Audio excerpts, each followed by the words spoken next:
Entonces vamos a hacer la corrección del foro 1, que dice, primera pregunta es, entonces, ¿qué indica la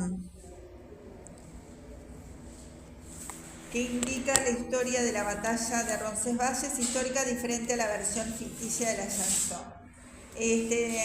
Según el repartido de Bernis Puello.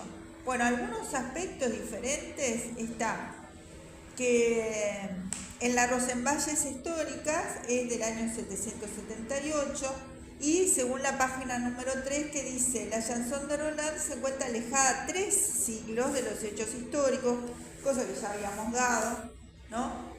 A los hechos históricos a los que alude. En efecto, en el año 778, la retaguardia del ejército de Carlomagno, comandada por Roldán, que regresaba a Francia tras haber fracasado en la toma de Zaragoza a los sarracenos, era derrotada en Roncesvalles. Los acontecimientos narrados en la chanson constituyen la versión poética de un hecho histórico perfectamente documentado que tuvo lugar a finales del siglo VIII en las tierras de España. Es decir, en este sentido, esa separación entonces de 3 siglos después. Bien, otro elemento, el segundo, sería que el personaje Roldán está elevado en su sentido heroico, glorificado como héroe cristiano, y esto lo tenemos en la página 23, donde dice, especialmente en esa página,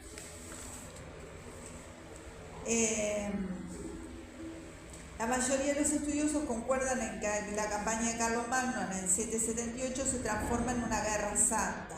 Carlomagno se convierte en un rey cristiano por excelencia y Roland en un héroe de la fe que murió por su Dios y su rey, transformándose de este modo en el modelo de las virtudes caballerescas acordes con la Iglesia. Es decir, es un poco lo que manejábamos recién, ¿no? Es decir, ellos tratan de ser en el texto un paradigma, es decir, un modelo de lo que sería un cristiano perfecto que como él muere por defender entonces sus ideales y los ideales de esta cruzada, ¿no? Y un modelo de las virtudes caballerescas, ¿no? Es decir, esta relación tan fuerte y esta importancia tan fuerte que había entre la sociedad feudal y la iglesia y el teocentrismo, ¿cierto?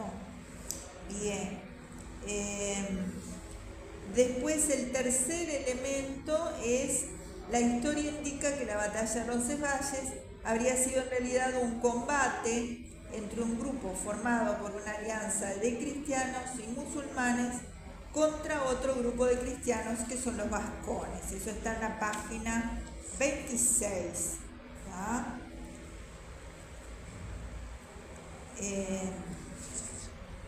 Dice, después de que el resultado de la batalla se fumara de la memoria colectiva, la campaña del 778 fue reescrita para así poder otorgar a los reyes francos y a sus herederos una validez moral, ¿tá?, que justificara su gobierno, así como proporcionarle a la Iglesia una brillante historia pasada que inspirara a los soldados en su marcha hacia el oriente. Es decir, para darle un prestigio religioso a ese acontecimiento y a la vez realzar a los héroes, ¿no?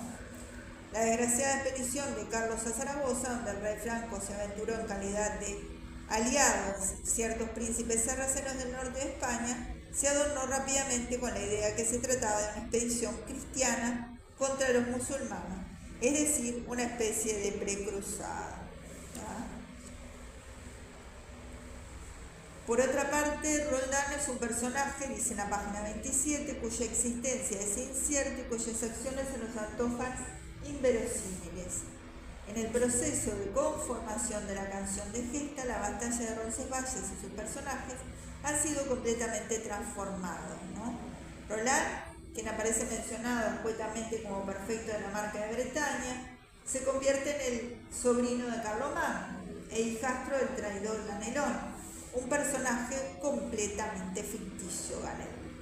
El compañero inseparable de Roland también es totalmente fabuloso en el sentido de ficticio. entre los años 800 y 1600, pero sobre todo en el siglo XI, donde se reescribe esta chanson, situamos la idea de la Guerra Santa. Al tiempo de la Primera Cruzada, el temor al invasor musulmán, el cual se evidencia en el cantar de Roldán. Era un sentimiento omnipresente. La memoria colectiva perdonaba las invasiones de los vikingos, los sajones y los sarracenos. En este proceso, la Iglesia intentó restringir las guerras entre cristianos y dirigir la acción bélica hacia el ataque y aniquilamiento de los representantes de la religión rival. Contemporáneo a la fijación de Roldán, el Papa Urbano II realizó la conocida llamada la Primera Cruzada para recobrar los santos lugares y devolverlos a sus legítimos, entre comillas, dueños. ¿Tá? Para Verdier, la chanson de Roldán fue escrita lo más pronto en 1100 y después de la Primera Cruzada, en el momento de pleno apogeo de los peregrinajes a Santiago de Compostela. Así, entonces, que la chanson fue creada, entonces, dando esa idea del bien y el mal, esa idea maniquea, es decir, con dos dicotómicas del bien y el bien los cristianos y el mal los sarracenos, ensalzando la figura heroica de un cristiano que dio su vida justamente por cristianizar, o sea, por la cruzada, que sería Roldán, cuando en realidad no hubiera sido tan así. ¿Tá? Después, el cuarto elemento en el texto, aparecen personajes que no existieron en la realidad, que ya lo mencioné. El 5 es que en la ficción toma la idea del bien, los cristianos contra el mal, los sarracenos, y esto también lo dice Martín de Riquer, que ya además habíamos dado eso de Martín de Riquer, y acá les leo otra parte que nombra, que está en la página 30, que dice: el discurso y la actitud manifestados tanto en la chanson como en el cantar del Cid siguen vigentes en una parte del pensamiento occidental. Ese oriente es distinto y por lo tanto peligroso, ¿no? Ahora bien, ese gran drama, la derrota de España transformada en victoria, adquiere junto a las figuras luminosas otras de sombra, el mundo de Arimán frente al Violomus. A Rolando, el cristiano, opónese Marsilio, el sarraceno de España. Es en este recuerdo distante y temible como un fantasma de la memoria, en el cual pudiera encontrarse la base del rechazo, el desprecio y la intolerancia hacia el oriente, trauma del cual tristemente ni la tecnología, ni los viajes, ni el comercio de la globalización han podido liberar. Vamos a la pregunta 2. Dice: ¿quién sería Turoldus de Martín de Riquer y qué se sostiene con respecto al sacrificio de Roldán? Ahí ya, en realidad, esto ya lo habíamos dado, que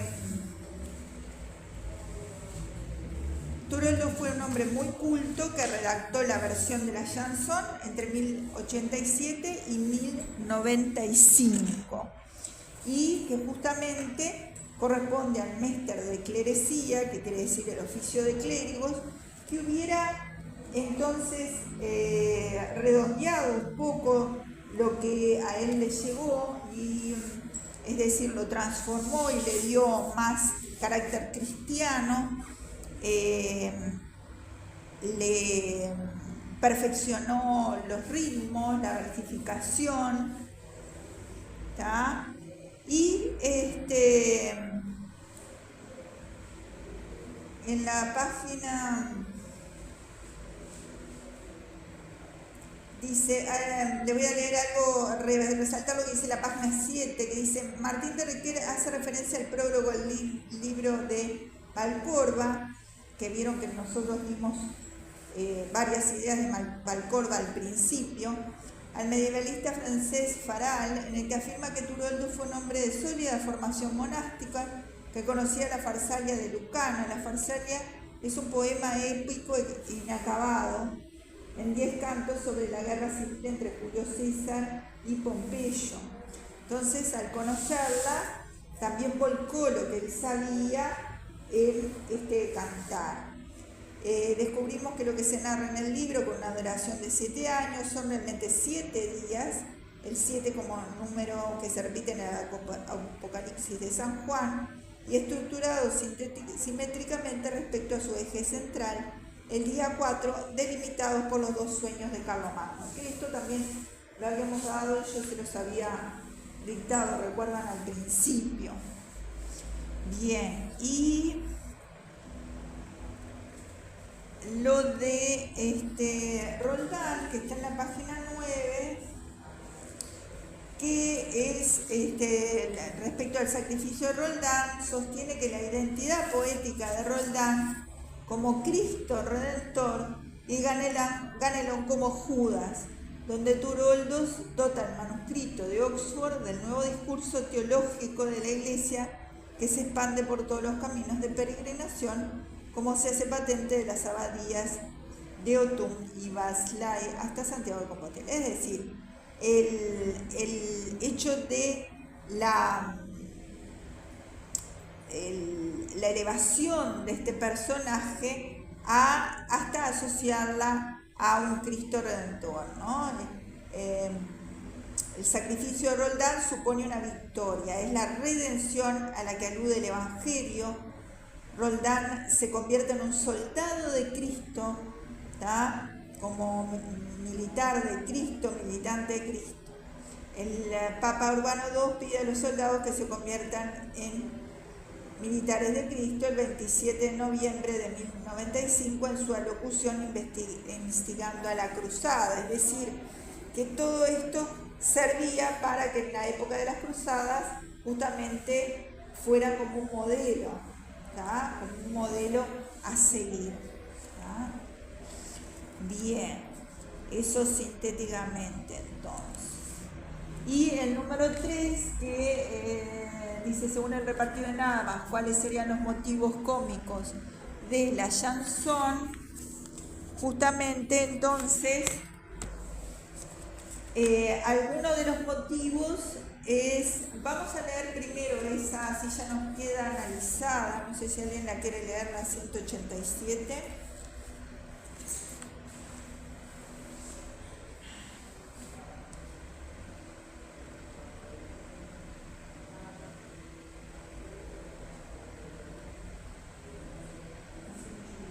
Sí. CL 3X B corta y 2I o 1 mejor. No, 2I serían. CL 3X B corta y 2I 187. ¿Qué se dice? ¿Ya se ha muerto? No, empieza con ha oído a Zaragoza.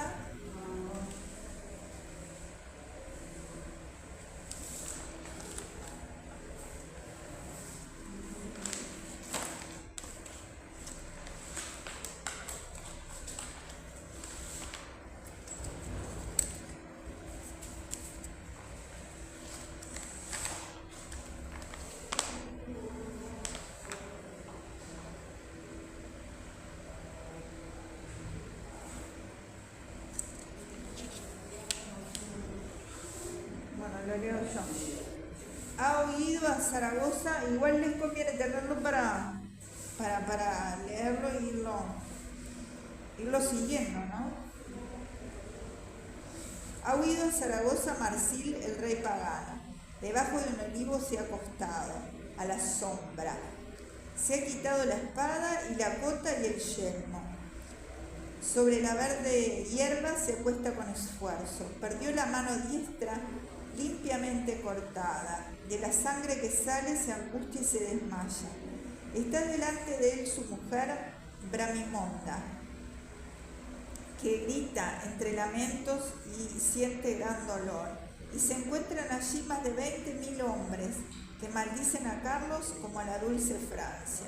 Y después se dirigen a la cripta de Apolo y comienzan a quejarse y lo insultan feamente. ¿Por qué, maldito Dios, nos hace esta la afrenta? ¿Por qué razón al rey dejaste sucumbir? Ay, qué paga tan mala me das, ¿a quién te sirve? Después le van quitando el cetro y la corona, lo cogen con las manos sobre una columna y lo tiran al suelo y cayendo ante sus pies, con bastones muy grandes, lo baten y destruyen. Después a Tergabán le quitan el carbunclo y arrojan a Mahoma en medio de una fosa donde cerdos y perros lo muerden y patean. Bueno, este es el episodio que dice que es de gran comicidad. Esa comicidad, como hablamos, que es una comicidad entre comillas, ¿no? Porque es una comicidad, digamos, que más que nada es grotesca, ¿no? Yo acá tengo varios puntos, que el primero sería la destrucción de los ídolos, ¿no? El caos y la agitación, ¿no? Es decir, esta serie lo más significativo que tiene justamente y lo que más llama la atención es como ellos, habiendo perdido, rompen sus ídolos, en contraposición a lo que es la actitud de Carlos al morir sus huestes, al morir Roldán, Olivero, los 12 pares, tiene una actitud de que han servido a Dios, que han servido a la cruzada. Entonces hay una contraposición muy grande por el grotesco que genera esta ruptura de los ídolos, ¿no? Cómico entre comillas, pero en fin, lo que se trata sobre todo es de generar un caos en relación a la religión musulmana, ¿no? Que bueno, si no los ayuda, los rompe los ídolos y todo, en contraposición a la fe tan firme de los cristianos que, bueno, si mueren, murieron haciendo la cruzada de Cristo y se son glorificados, ¿no? Entonces, eso sería lo más destacable en general.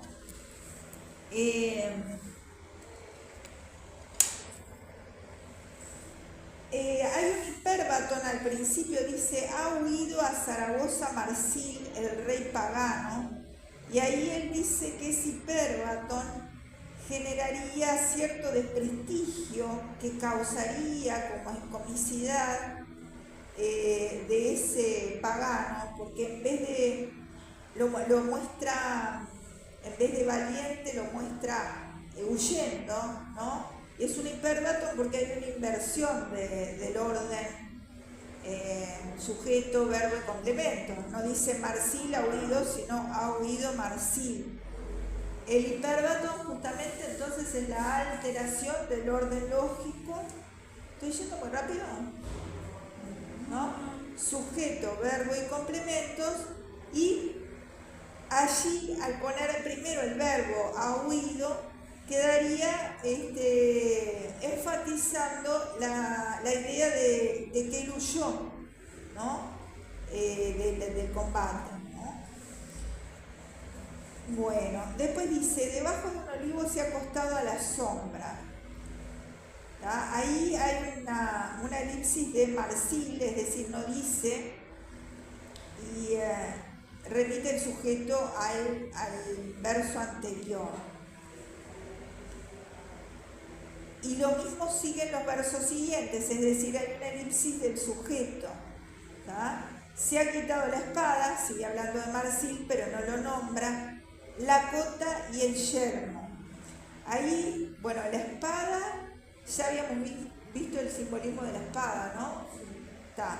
La cota es el arma defensiva del cuerpo, que antes se hacía del cuero y después se hicieron con mallas de hierro entrelazadas.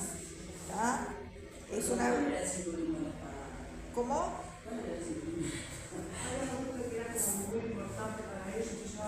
Sí, porque tiene la forma de la cruz en la parte de arriba. Si quieren se las doy de vuelta.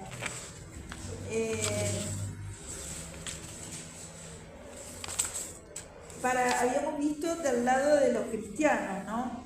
Compuesta de hoja y guarda, es un símbolo de conjunción, especialmente cuando adopta en la Edad Media la forma de la cruz. ¿Está? Esto para los cristianos, ¿no? La espada, entre muchos pueblos primitivos, recibía una veneración especial. Los escitas sacrificaban anualmente varios caballos, etc. La espada simboliza muerte y fecundidad, los dos contrarios que constituyen la ley de la montaña. En la Edad Media se considera símbolo preferentemente del espíritu o de la palabra de Dios, recibiendo un nombre como si se tratara de un ser vivo. ¿Está? Joyosa de Carlomagno. Ahí, recuerda, esto se lo dije cuando hizo el apóstrofe a la espada el otro día, ¿cómo que me faltaste? Me parece que estaba. Bailey señala el interesante hecho que en inglés la espada es sword, con S-W-O-R-D, y la palabra, o sea, palabra es word. O sea que hay una S de más, pero son iguales. No hay duda de que un componente sociológico entra en la constitución de ese símbolo por ser la espada instrumento reservado al caballero, defensor de las fuerzas de la luz contra las tinieblas.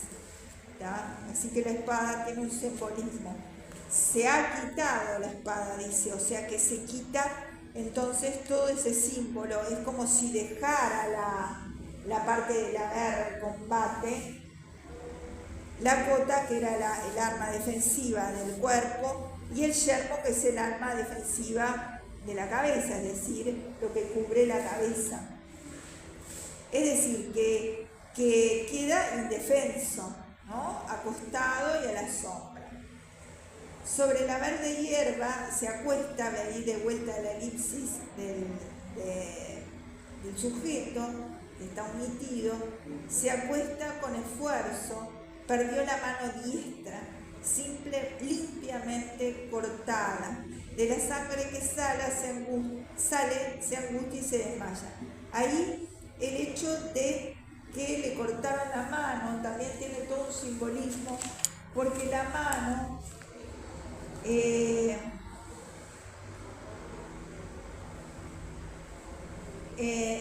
desde el punto de vista del diccionario de símbolos, en el idioma egipcio el término que designaba la mano se relacionó con pilar, soporte, fuerza, y con palma.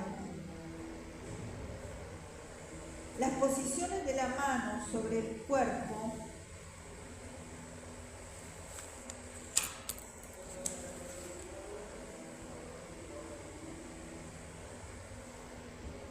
y las disposiciones de los dedos corresponden, según el esoterismo, a nociones precisas.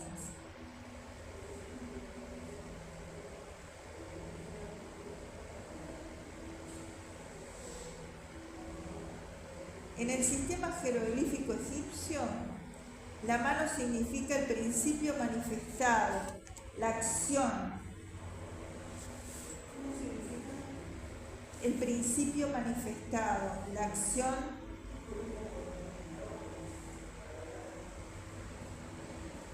la donación, la labor.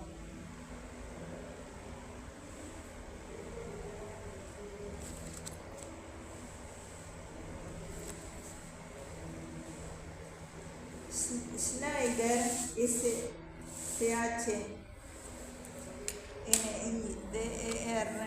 Schneider, ¿se los escribo?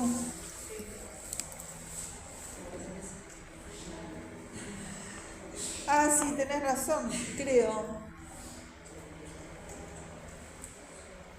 Ahí. ¿Es igual? Es igual. Pero no es muy rica la Schneider, ¿eh? No es tan rica. Muy aguada.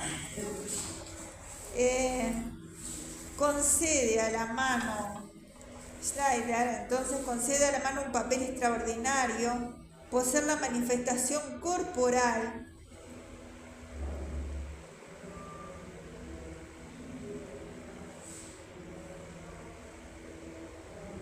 del estado interior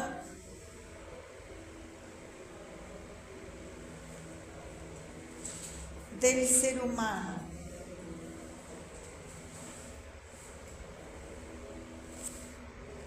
Pues ella indica la actitud del espíritu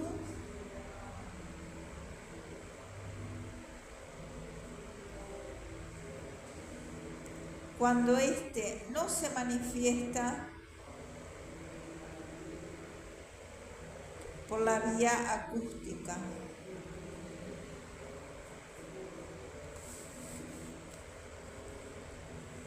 Bueno, hay un montón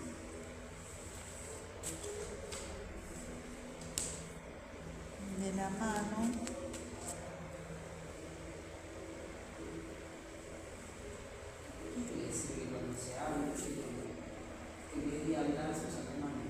Sí, para el pensamiento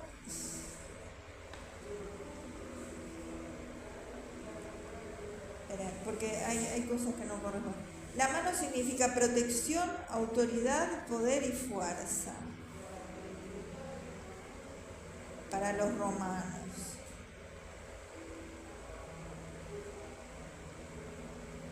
La mano simboliza la autoridad del pater familias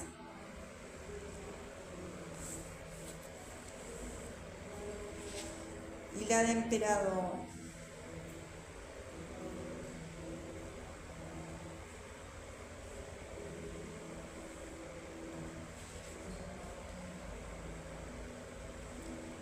El repetido emblema de las manos entrelazadas expresa la unión ante el peligro, la fraternidad divina.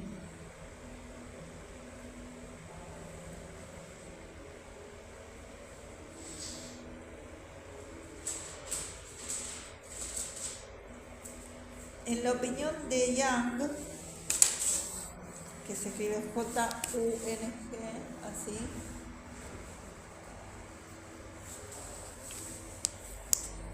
la mano posee significación generadora.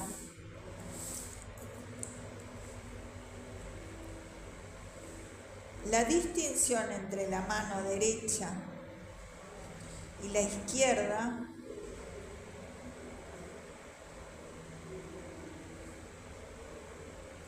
enriquece el símbolo con el sentido adicional derivado del simbolismo espacial.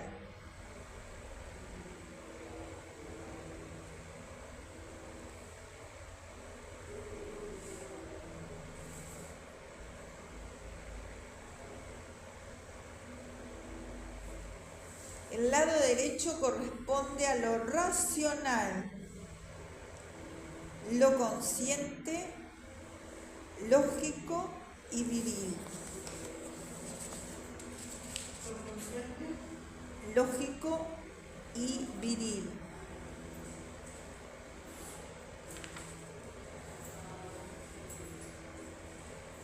Y el lado derecho corresponde, ese era el lado derecho, y el lado izquierdo a lo contrario. ¿Está? El lado derecho lo racional, consciente, lógico y viril, y el lado izquierdo lo contrario. Y acá entonces volvemos a que él pierde la mano derecha, es decir, parece en cierto sentido perder la parte lógica, racional, como dice ahí, ¿está? La castración. Ahí está, sí, y ahí está, es decir, pierde su poder dentro. Aparte, si él era diestro, pierde ese poder justamente de manejar la espada, por eso se lo saca, se la quita, ¿no?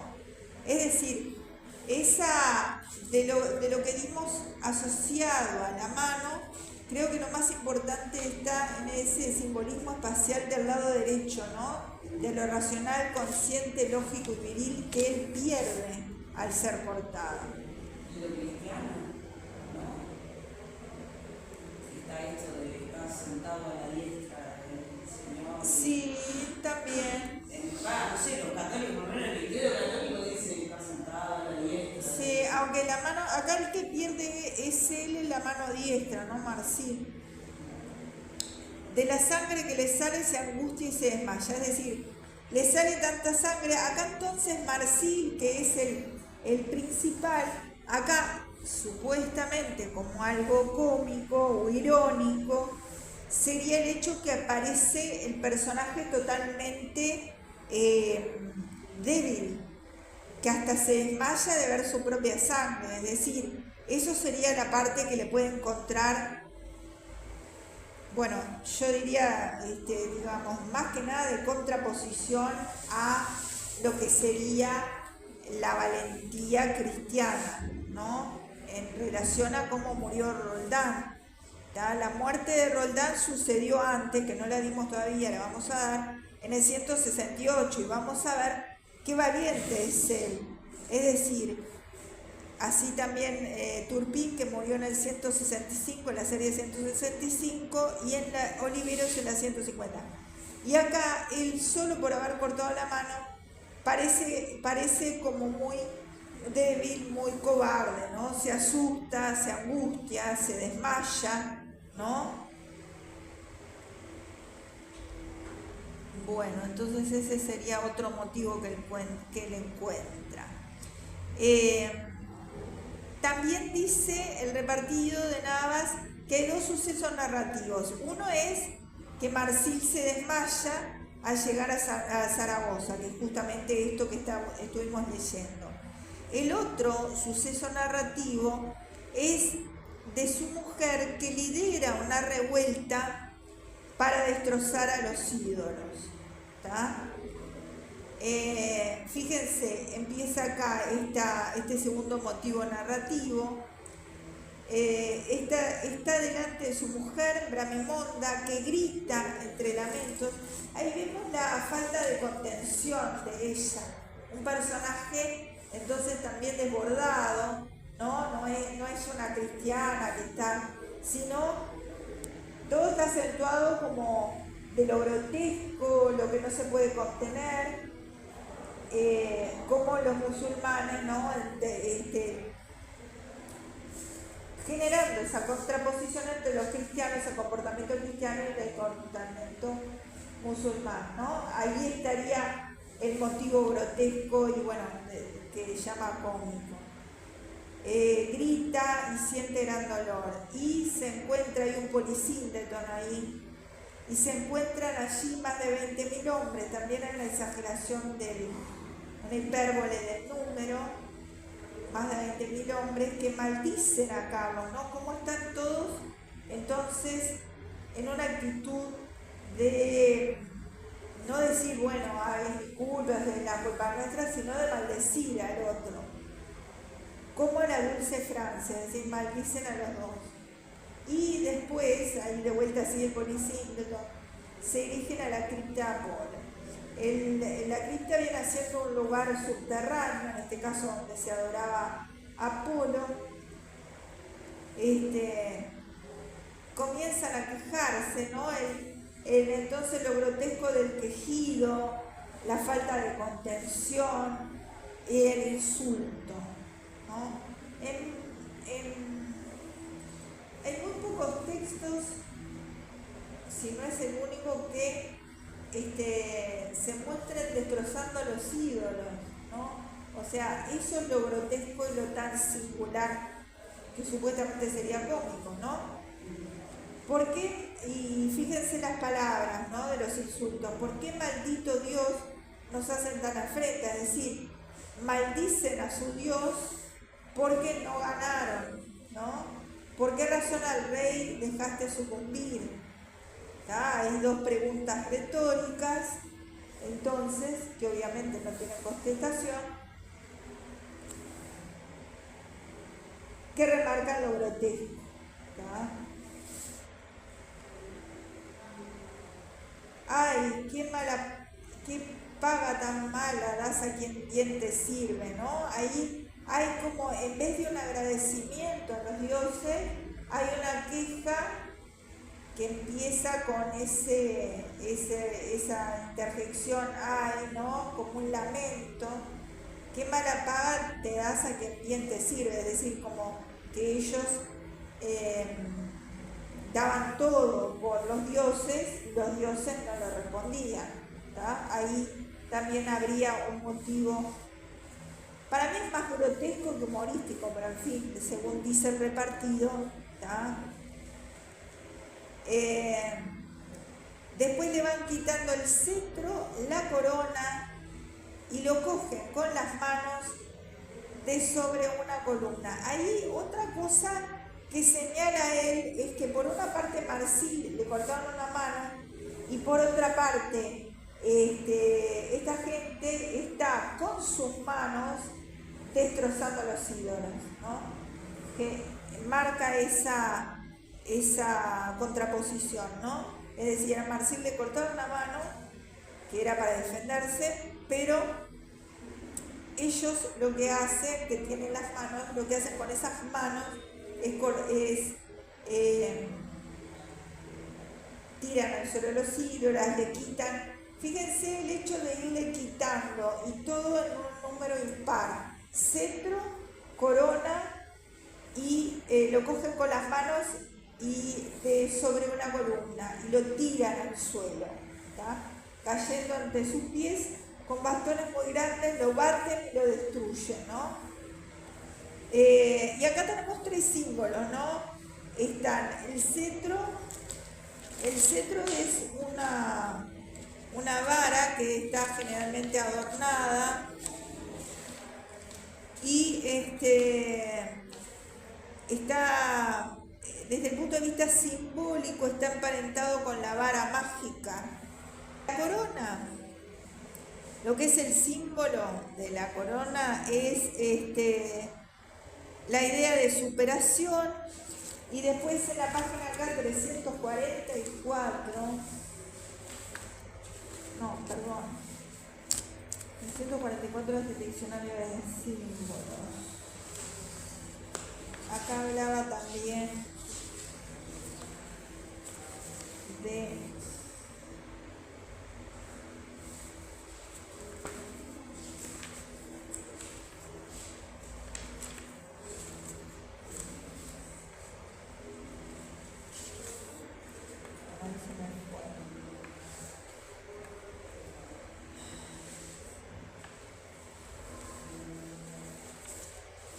hablaba también entonces del poder, se los quería leer tal cual, pero habla del poder que representa la corona, que se lo están quitando al ídolo, ¿no es cierto? Bien, y el otro símbolo era la columna. La columna es símbolo perteneciente al grupo cósmico del eje del mundo. También por su verticalidad marca impulso ascendente y autoafirmación. Entonces, rompen tres cosas: el cetro, la corona y la columna sobre la que está el ídolo, ¿tá? Y lo tiran al suelo. Es decir, cómo destruyen por falta de comprensión, ¿no? Al revés que los cristianos, que lo ven como un motivo de la cruzada y para defender lo que quieren. Acá no, destruyen a los ídolos, es decir, que no hay una creencia muy fuerte. Después a Tergabán le quitan el carbunclo, que era justamente, es una joya, es un rubí de gran tamaño que se usaba en la decoración de armaduras y ropas de personajes, ¿tá? Es decir, que le quitan eso que simbolizaba un poder y arrojan a Mahoma en medio de una fosa donde cerdos y perros los muerdan y pateen, ¿no? ¿Cómo es la denigración máxima que hasta los cerdos y los perros los patean, ¿no? Es decir, ahí podrían haber también un grotesco cómico que hasta los cerdos y los perros los patean, ¿tá? Bien.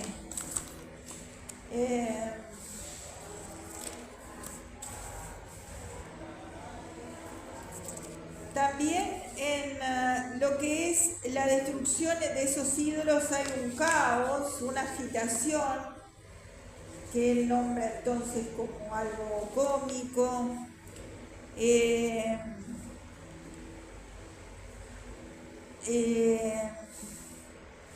La huida de los sarracenos, en la cual huyó también Carlos. La tensión pasa de Marsil a Branimonda, es decir, de lo que hace ella, que es generar ese caos de destrucción de ídolos. Otro motivo que él encuentra es la despreocupación en los nexos temporales y causales, como hay un atropello de las cosas que pasan, ¿no? Lo tiran al suelo cayendo a sus pies, ¿no? Es como un atropello de las cosas que pasan. Bueno, el uso de la parataxis, que es la coordinación, ¿tá? Y lo tiran al suelo y lo destruyen.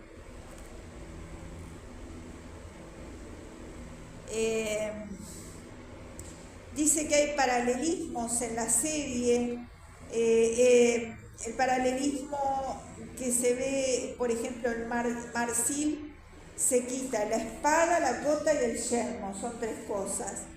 Y ellos destruyen el cetro, la corona y la columna. ¿Está? Con puntualización en ese número 3.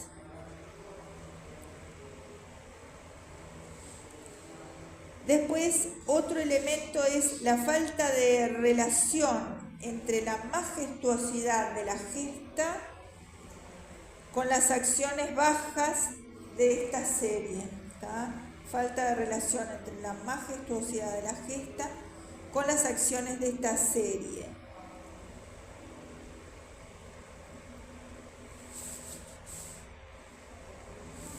Después señala las aliteraciones que,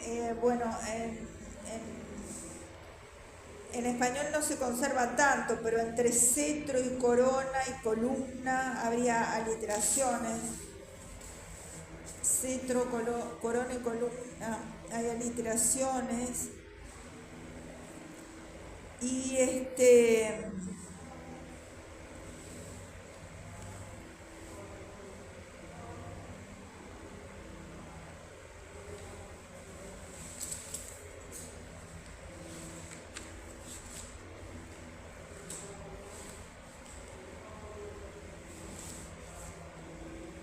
hay una interpolación del episodio.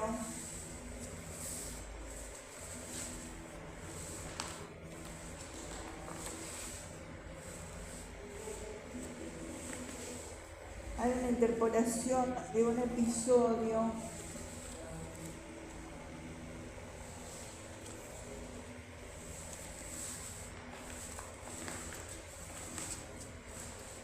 aquí lo encuentro para leer.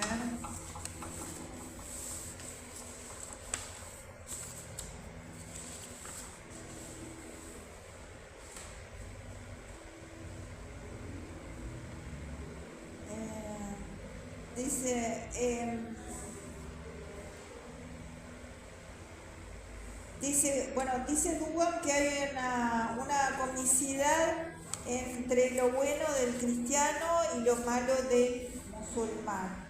Entonces, dice que este episodio de la 187 sería una interpolación, es decir, un pasaje puesto después. Dice, en la trillada discusión, esto es la página 332, la trillada discusión acerca de la autenticidad del episodio que se inició al finales del siglo XIX y desde entonces ha hecho correr ríos de tinta. Martín de Requén sostenía por su parte que el concepto de autenticidad no era aplicable a cantares de gesta de tradición oral, por lo que la polémica entendida en estos términos carecería de sentido, aun cuando desde un punto de vista filológico es posible que el episodio de Baligán sea uno de los más recientemente incorporados a la chanson. Es decir, que este estilo tan poco ceremonial, tan poco ligado a la gesta, podría estar asociado a que fuera un episodio interpolado. ¿Está? Interpolado quiere decir que lo agregaron después. Que lo agregaron después. Después de escrito lo siguiente, digamos. Exacto. Una postdata que le insertaron en la mitad. Claro, porque además tiene una parte paralela al siguiente, a la siguiente serie, porque dice, ha vuelto en sí Marsil del desvanecimiento, dice la serie siguiente, y se hace conducir a su sala de bóvedas, donde hay muchas figuras pintadas y trazadas. La reina Branimonda allí lo está llorando, se arranca los cabellos, se llama desgraciada. Es decir, es como si estuviera repetido, ¿tá? Ese episodio.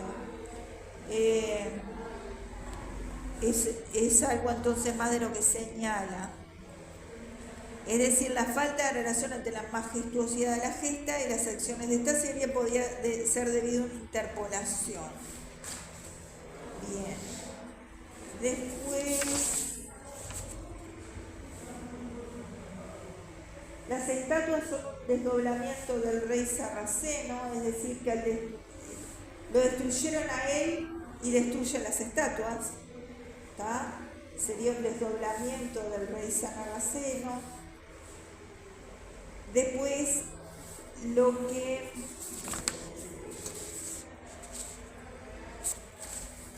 en un sentido maniqueísta dice, es decir, eso del dualismo del bien y del mal, ¿no? Que está exagerado, acá genera un grotesco de lo que sería malo, entre comillas, que sería todo lo musulmán.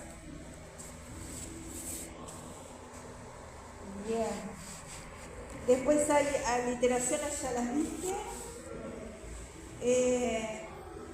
Hay una contraposición entre los ídolos que son pasivos y el rey que es activo.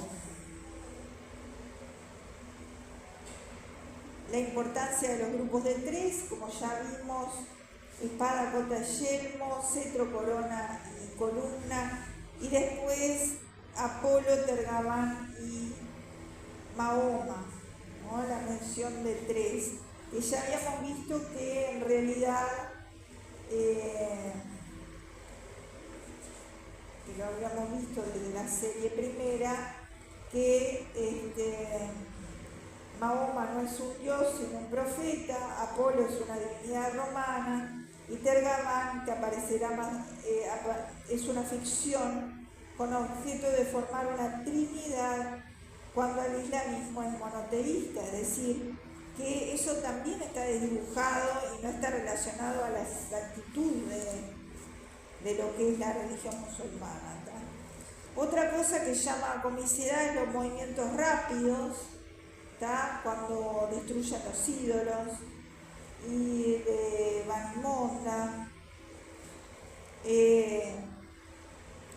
Los sarracenos parecen ser un grupo homogéneo que actúan todos juntos y se definen por la otredad, es decir, el grupo sarraceno, al ser homogéneo parece ser todos los otros, ¿no?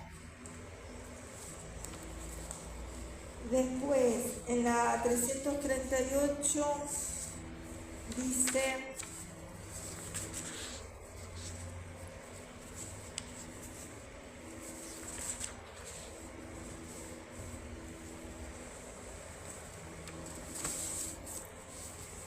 la simetría deformada, agregándole matices en la serie siguiente, eso que un poco ya les había dicho, ¿no? Una simetría deformada con la serie siguiente, ¿tá? Donde le agrega matices, porque dice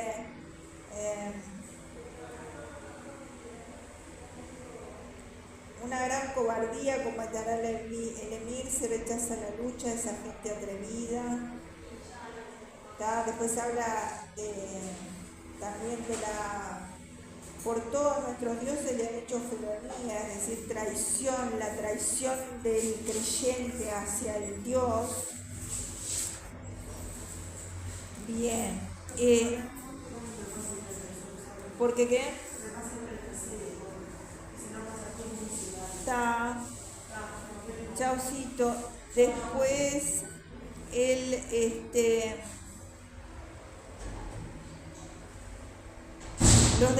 los múltiples desarrollos narrativos en la noche del quinto al sexto día, el reposo de los francos con contraposición a la agitación de los sarracenos, de los francos, claro, de los franceses, en contraposición a la agitación de los sarracenos, es decir, esta falta de contención grotesca, ¿no? Bien, y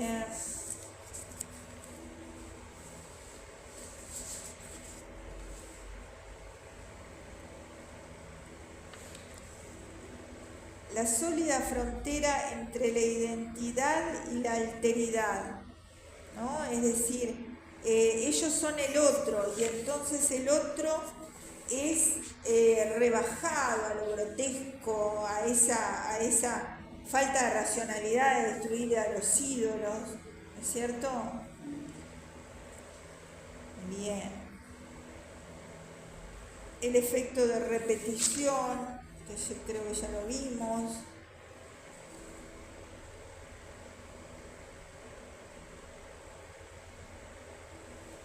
Y la 341 dice, el efecto burlesco del episodio se detecta no solo en el hecho que en el marco solemne de la gesta se le dedique un espacio textual procedente a un asunto menor, sino también en el tono de irrisión palpable en algunos procedimientos retóricos.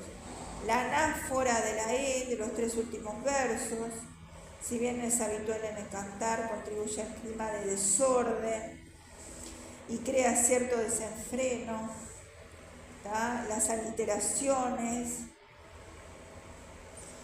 y después el uso del polípteton, que ya dijimos que es un tipo de derivación en que se emplean palabras de la misma raíz, pero diferenciadas por morfema flexivo. Por ejemplo, huyendo el que huye.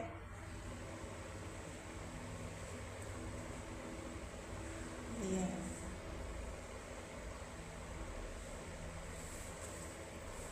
Y por acá estaría.